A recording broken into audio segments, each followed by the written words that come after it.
नमस्कार। अभिलाषा पाठशाला के YouTube चैनल पर मैं राहुल आपका हार्दिक स्वागत और अभिनंदन करता हूं। आज इस चैनल पर हम हिंदी व्याकरण की शुरुआत करने जा रहे हैं और हिंदी व्याकरण में भी जो सबसे पहली चीज है, आज हम रस के बारे में बातचीत करेंगे। रस हमारे जीवन में, व्याकरण में, फिल्मों में इसका बहुत महत्वपूर्ण योगदान है। हमारे जीवन में रोज इसका योगदान है। रोज हम उठते हैं, चलते हैं, दौड़ते हैं, हंसते हैं, रोते हैं, कभी सुख, कभी दुख, आनंद, खुशी, सफलता, असफलता, तमाम चीजें होती हैं। उसमें हर जगह रस अपना खेल खेलता है, अपना रोल निभाता है। कोई भी टॉपिक साथियों पढ़ने से पहले हमको ये जानना होता है कि हम उस टॉपिक को क्यों पढ़ें, उसको पढ़ने से क्या फायदा होगा, हमारे जीवन में उसका क्या रोल है। तो साथियों, मैं ये बताना चाहता हूं कि रस को पढ़ना हमारे लिए बहुत ही उपयोगी है। एक तो हमारे पाठ्यक्रम, जो सिलेबस आप चाहे कक्षा 10, 12 पढ़ते हो, यूपी हो, बिहार हो, जहां कहीं भी हो, पाठ्यक्रम में आपके रस है, वो आपको पढ़ना है। और दूसरा महत्वपूर्ण चीज, आपका जीवन ही रस से सराबोर है, रस से पूर्ण है। चाहे आप हंसी में रहिए, सुख में रहिए, चाहे दुख में रहिए, रस वहां पे मौजूद है। बस आपको जानने की जरूरत है, उसको पहचानने की जरूरत है, महसूस करने की जरूरत है। तो ये बहुत महत्वपूर्ण टॉपिक है रस। इसको अंग्रेजी में सेंटीमेंट्स कहते हैं। सेंटीमेंट, लोग कहते हैं ना, उनका सेंटीमेंट हर्ट हो गया। कभी आपको गुस्सा आ जाता है, कभी आप बहुत खुश हो जाते हैं। कभी कई सालों बाद कोई बच्चा जब अपनी माँ से मिलता है तो माँ एकदम खुश हो जाती है, विह्वल हो जाती है, भाव विह्वल हो जाता है। तो ये सब क्या है? ये सब इसी का खेल है। छोटा बच्चा है, बहुत गुस्सा है, अरे ले ले ले ले करके बोलता है। कोई भी देखता है तो उसको बहुत हंसी आती है, खुशी होती है, प्यार आता है। वो क्या है? वो वत्सलता है, संतान के प्रति प्रेम है। तो जब इस चीज का इतना महत्वपूर्ण योगदान है हमारे जीवन, हमारे माहौल, वातावरण चारों तरफ, तो क्या उसको जानना नहीं चाहिए सही से? तो आज हम इसी पर बातचीत करेंगे। साथियों, अब हम रस की शुरुआत करते हैं, जिसको कि अंग्रेजी में सेंटीमेंट, एक रस है। सेंटीमेंट बहुत से रस हैं, आप तो जानते ही हैं। तो उसको सेंटीमेंट्स आप कहेंगे, कह सकते हैं। सेंटीमेंट या रस, सबसे पहले हम ये जानेंगे कि इसका मतलब क्या होता है, इसका तात्पर्य क्या है। तो जीवन में हम अगर रस को देखेंगे तो अनेक अनेक उसके मतलब होंगे, अनेक अनेक उसकी परिभाषाएं, अनेक अनेक उसके अर्थ होंगे। लेकिन अब हम अपने टॉपिक पे आते हैं। टॉपिक से फिर हम जीवन के उदाहरणों के मदद से समझ लेंगे क्या है। तो सबसे जरूरी चीज है कि जब हम किसी काव्य को, किसी कविता को, किसी नाटक को पढ़ते हैं, देखते हैं या सुनते हैं, अर्थात जब किसी काव्य को, पहले क्या होता था, जो नाटक होते थे वो कविता के रूप में होते थे, काव्य के रूप में होते थे। वहां जो नायक है, नायिका है, वो गीत के रूप में, जिसको हम लोग हमारे गांव में रंगा बोला जाता है, रंगा, उसके तरफ से चलता हूं जमीन पर तो भूचाल आता है, मेरे आतंक से नदी अपना बहना छोड़ दे, हवा अपना बहना छोड़ दे, इस तरह की बात करते थे और खूब ढोल पीटते थे, बजता था, लोगों में रोमांच उठता था, रुचि होती थी। तो ये नाटकों में प्रयोग किया जाता था। तो हम साहित्य के नजरिए से बात करते हैं, व्याकरण के नजरिए से बात करते हैं, तो उसका ये कहना है कि काव्य को या कविता को या नाटक को पढ़ने से, देखने से या सुनने से जो हमारे अंदर जो आनंद की अनुभूति होती है, जो हमको खुशी आनंद मिलता है, वही रस है। अर्थात जो आपको खुशी मिल रही है, जो आपको आनंद मिल रहा है, जो भी आपके हृदय में ये सब चीजें हो रही हैं, वही क्या है? रस है। रस किसको दिया जाता है, किसको मिलता है? तो जो सच्चे मन से पाठक होता है, किसी किताब को, किसी कविता को, नाटक को पढ़ता है, या जो श्रोता होता है सच्चे मन से बैठा हुआ है, उसको चीजें दिखाई जा रही हैं, जैसे फिल्म आप लोग देखते हैं, नाटक देखते हैं, धारावाहिक देखते हैं, उसी के साथ आप खुश होते हैं, उसी के साथ दुखी होते हैं, उसी के साथ कभी आपके जोश आ जाता है, मार मार मार कहते हैं। तो ये सब क्या है? ये सब इसी रस का खेल है, इसका योगदान है। तो अगर श्रोता या पाठक होता है, वह किसी नाटक को देखता है या श्रोता है तो सुनेगा, अगर पाठक है तो किताब को, कविता को पढ़ेगा, तो उससे जो आनंद की अनुभूति होती है, आनंद जो अनुभव करता है अपने दिल में, अपने हृदय में, उसी को रस कहते हैं। साथियों, अब ये रस होता क्यों है, कैसे उत्पन्न होता है?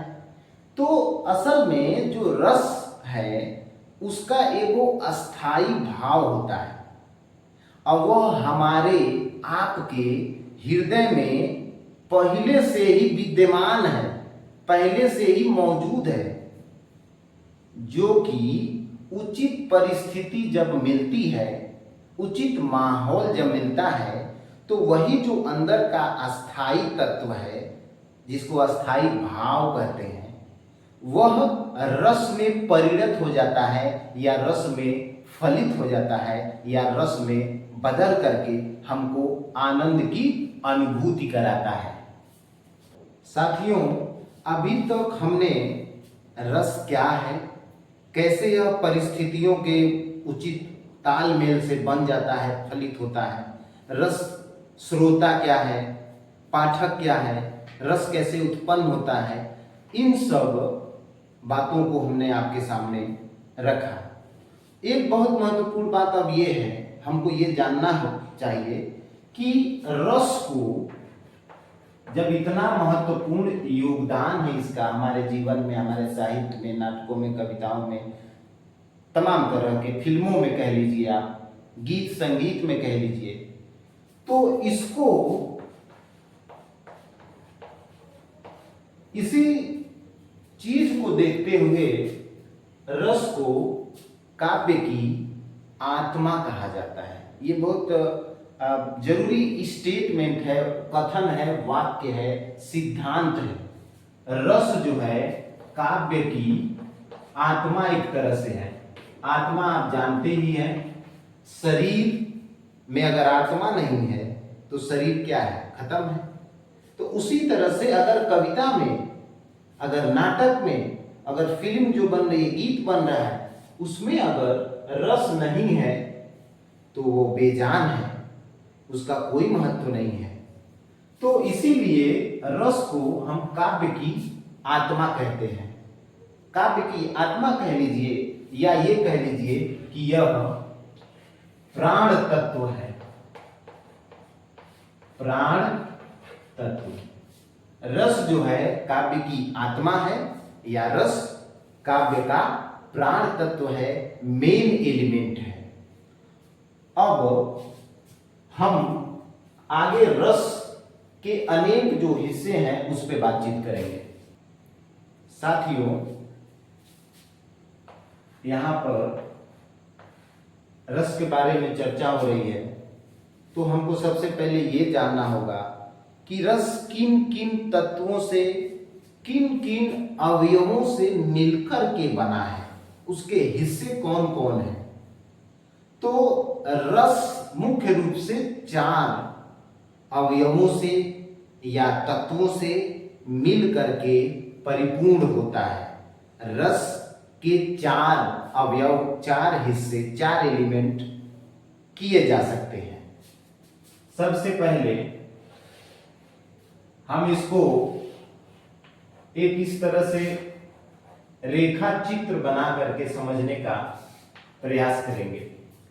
रस का जो सबसे मूल, सबसे जरूरी जो हिस्सा है वो होता है अस्थाई भाव, जो कि हमारे हृदय में पहले से विद्यमान है।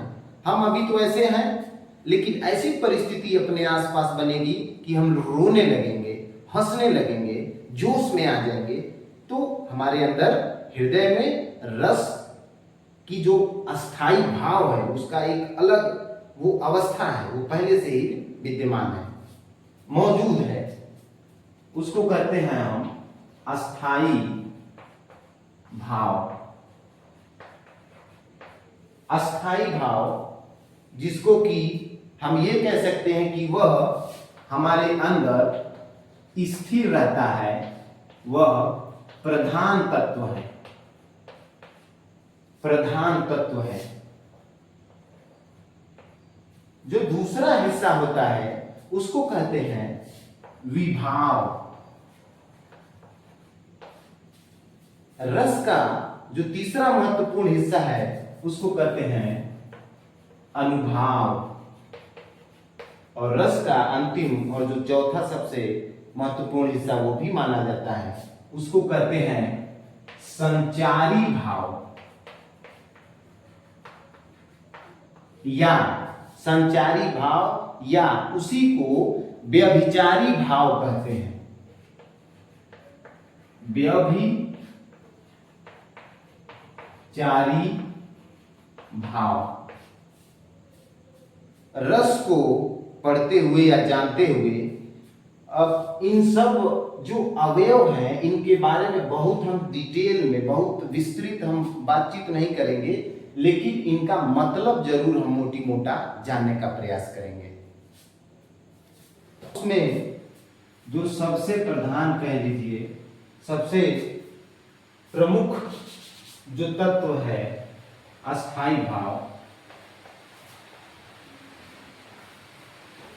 अस्थाई भाव, उस पर हम बातचीत करते हैं, उसके बारे में जानते हैं।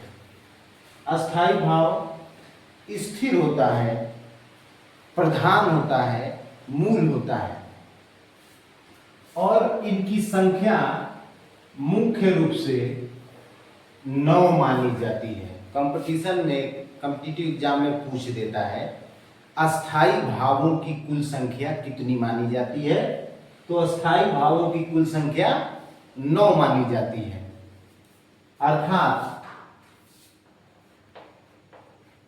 जितने रस हैं उतने ही अस्थाई भाव हैं, या जितने अस्थाई भाव हैं उतने ही रस हैं।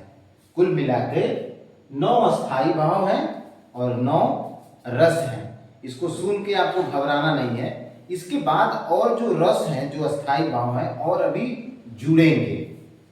जैसे इसमें एक वात्सल्य, वात्सल्य रस और वत्सलता जो अस्थाई भाव है जुड़ जाएगा। उसके बाद जो भक्ति रस है वो भी जुड़ जाएगा।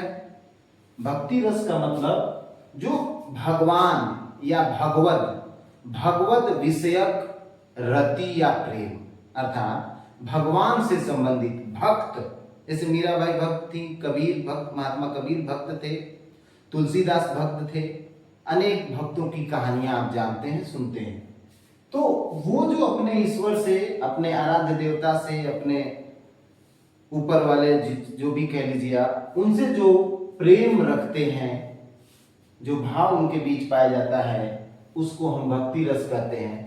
तो ये दोनों जब जुड़ेंगे तो कुल ये हो जाएगा 11 अस्थाई भाव और 11 रस। हालांकि शुरुआत में 8 ही रस बताए गए थे। एक बहुत ही प्रसिद्ध आचार्य हुए हैं, आचार्य भरत मुनि। आचार्य भरत मुनि एक ऐसे व्याख्याकार हुए, एक ऐसे आचार्य हुए जिन्होंने रस सिद्धांत के बारे में बहुत ही व्यापक बातचीत की, उसके बारे में ग्रंथ में लिखा। उन्होंने 8 रसों को माना था। उसके अलावा जैसे एक शांत रस भी आप आगे सुनने को आपको मिलेगा। ये शांत रस को रस नहीं मानते हैं, क्योंकि इनका कहना है कि मनुष्य शांत रहता है तो ही उसके अंदर कोई रस उत्पन्न होता है, और जब रस फलित हो जाता है तो फिर उसके खत्म होने के बाद भी मनुष्य शांत होता है। तो शांते रस के बाद आदमी किसी दूसरे रस में जाता है, फिर वापस उसी में आता है, इसलिए उन्होंने उसको रस नहीं माना। तो ये थोड़ा सा बाद की पढ़ाई है, बाद में उसको आप और डिटेल में पढ़ेंगे। साथियों, इस प्रकार हमने अस्थाई भाव के बारे में मोटी मोटा चर्चा की। अस्थाई भाव को आप ये भी समझें, ये रस का आधार है। अस्थाई भाव क्या है? ये रस का या रसों का आधार है। और आपने देखा यहाँ पर पहले, सबसे पहले 8 गो रस भरत मुनि ने बताया, फिर उनकी संख्या 9 हुई, फिर 10 हुई, फिर 11 हुई। सामान्य रूप से आज हम 11 रसों का अध्ययन करते हैं, लेकिन जब रसों की संख्या 9 मानी जा रही थी तो उन 9 रसों को मिलाकर उनको एक शब्द से हम, संज्ञा से हम भूषित करते थे, उसको कहते थे नव रस। मतलब उससे हम एक ये संज्ञा, हमने 9 रसों को मिला करके एक शब्द दे दिया, एक संज्ञा दे दी, और उसको कहते थे, हम कहते थे, क्या कहते हैं, नवरस या नवरस। अब हम अस्थाई भाव के बाद अगले इसके हिस्से पर बात करेंगे। साथियों, अस्थाई भाव पर चर्चा करने के बाद अब हम उसके अगले अंग, उसके अगले अवयव विभाव पर बातचीत करेंगे। तो विभाव का मतलब है जो तत्व कह लीजिए, जो कारक कह लीजिए, जो कारण, जो अस्थाई भाव को उद्बोधित करते हैं, उद्बुद्ध करते हैं।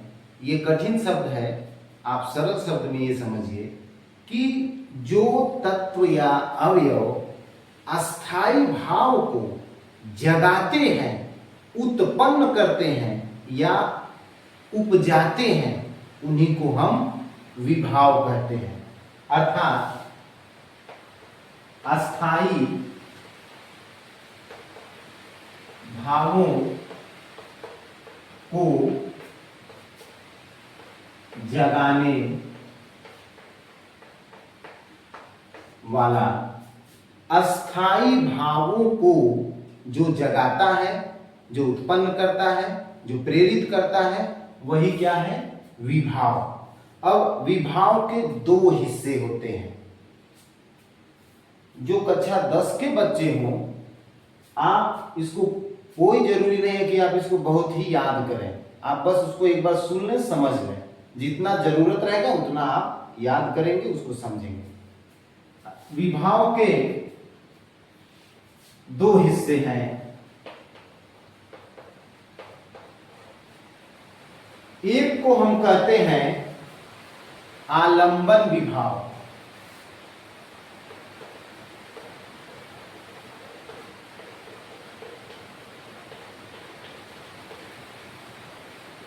दूसरे को हम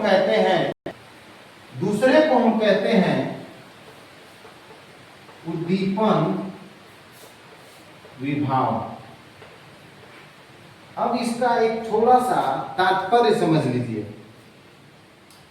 आलंबन विभाव का मतलब जिसका आलंब पाके, जिसका अलम पा करके, जिसकी सहायता या जिसका सहारा पा करके, जिसका सहारा पा करके,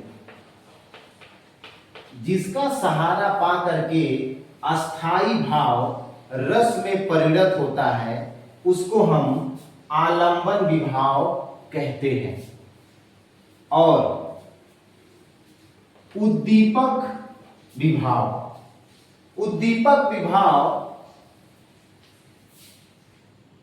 साथियों, दूसरा जो हिस्सा है, पहला है जिसका अलम, जिसका सहारा लेकर के अस्थाई भाव फाइनल स्थिति में रस की परिणति कराता है, रस को फलित कराता है, उसको हम आलंबन विभाव कहते हैं। दूसरा है उद्दीपन विभाव। उद्दीपन विभाव का मतलब ऐसी चीजें जो रस के फलित होने में मदद करती हैं, अर्थात जिन परिस्थितियों और कारकों की, जिन परिस्थितियों के कारण रस की अनुभूति होती है, रस फलित होता है, उसको हम उद्दीपन विभाव कहते हैं। जैसे अस्थाई भाव को, आपको तो पता ही है, विभाव अस्थाई भाव को जगाता है, लेकिन उद्दीपक विभाव क्या है? जैसे मान लीजिए मैं अभी आपको पढ़ा रहा था तो बारिश आ रही थी, बिजली चली गई, फिर बारिश बंद हुई, बिजली आ गई। तो बारिश के आने से भी हमारे अंदर अनेक तरह के भाव उठते हैं। जैसे अगर चांदनी रात हो तो उस समय की जो कविता है, उस समय का जो फिल्मांकन जो फिल्मों में दिखाया जाता है, उस समय देखिए गानों का कैसे शूट किया जाता है, कैसे दिखाया जाता है। तो जैसे चांदनी रात है,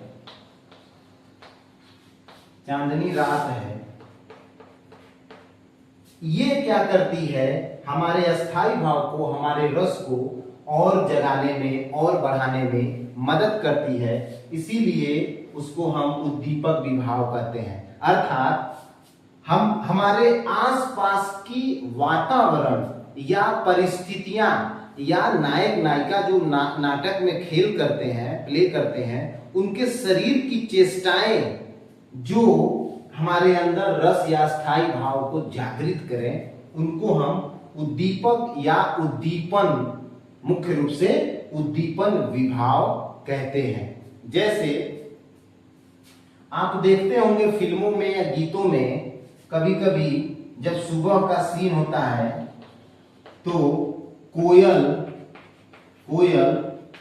बोल रही है, गा रही है, जिसको कहते हैं कूज रही है। आप संगीत और गीत में ये देखते होंगे फ्लूट का सहारा लिया जाता है। फ्लूट जिसको कहते हैं फ्लूट मतलब होता है बांसुरी की मधुर तान जब बजती है तो मन को सुन करके बहुत अच्छा लगता है, मन प्रसन्न हो जाता है। तो इस तरह के गीत संगीत में ये जो स्पेशल इफेक्ट, बैकग्राउंड म्यूजिक जो फिल्मों में डाला जाता है, वो सब क्या है? उद्दीपन विभाव है। और आलंबन विभाव क्या है? जिसके सहारा से हमारा अस्थाई भाव रस में परिणत होता है। साथियों, इसको हम समग्र रूप से देख करके समझने का प्रयास करते हैं।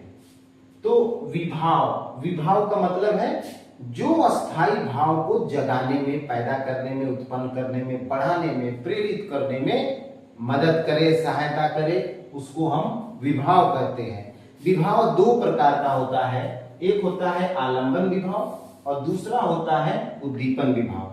अब आलंबन विभाव भी दो तरह का होता है, पहला है आश्रय आलंबन और दूसरा है विषय आलंबन। अब आप सोचेंगे कि आश्रय आलंबन क्या है और विषय आलंबन क्या है। तो जिसका सहारा लेकर के अस्थाई भाव अपना आगे बढ़ता है, रस की परिस्थिति में जाता है, उसको हम आश्रय आलंबन करते हैं। अभी आप उदाहरण की मदद से अच्छे से समझ लेंगे। जैसे आपने सुना होगा कि श्री राम का सीता जानकी उनका स्वयंवर होता है, तो श्री राम जाते हैं और सीता अपने सखियों के संग, जानकी जी, सीता जी जो भी कह लीजिए, अपने सखियों के संग बगीचे में फूल तोड़ रही होती हैं। तो राम सीता जी को देखने लगते हैं और सीता जी राम को देखने लगते हैं। अब सीता को देख करके श्री राम के मन में, हृदय में प्रेम उत्पन्न हुआ।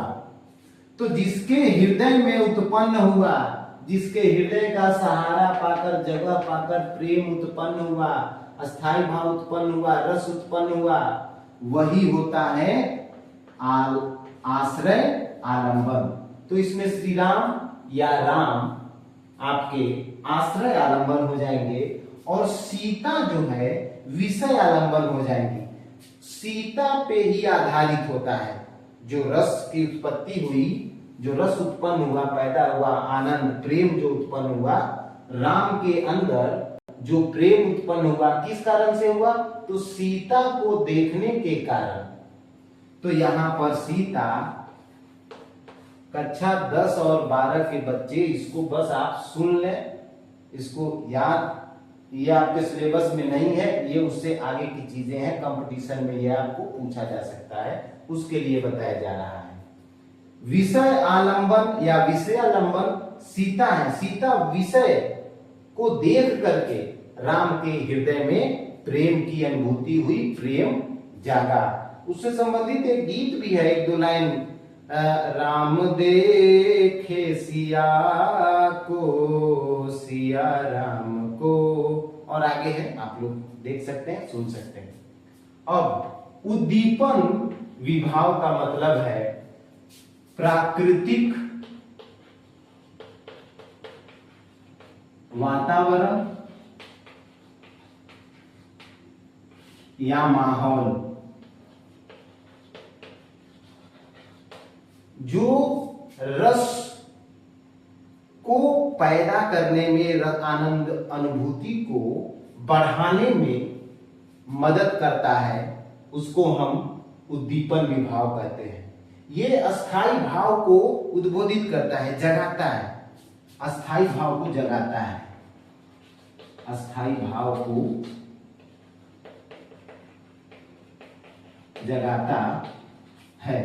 अस्थाई भाव को जगाने वाले चीजों को या तत्वों को हम उद्दीपन विभाव कहते हैं। यह प्रकृति का वातावरण भी हो सकता है, जैसे सुबह की हवा खूब बढ़िया चल रही है, मन अपने आप खुशी से भर जाएगा, हल्का हो जाएगा। तो चांदनी की रात है और नाटक में नायक नायिका हो रहे हैं, शरीर की अलग अलग तरह की चेष्टाएं कर रहे हैं, अलग अलग बैकग्राउंड में म्यूजिक बज रहा है, नाटक हो चाहे फिल्में हैं। ये सब चीजें क्या करती हैं? रस को, अस्थाई भाव को जगाती हैं, बढ़ाती हैं, इसलिए उनको उद्दीपन विभाव कहते हैं। हमारे अंदर के अस्थाई भाव को उद्दीप्त करते हैं और उठाते हैं और चढ़ाते हैं और उसको प्रेरित करते हैं। इसीलिए ये जो हमारे आसपास का वातावरण है, इसको हम उद्दीपन विभाव कहते हैं। और आलंबन विभाव का मतलब जिसका सहारा पाकर के अस्थाई भाव रस में परिणत होता है। साथियों, हमने रस के अवयवों को, 4 हिस्सों को देखा 4 हिस्सों में से 2 हिस्सों को हमने आज कवर कर लिया है, बाकी 2 हिस्सों को हम अगली क्लास में कवर करेंगे। धन्यवाद।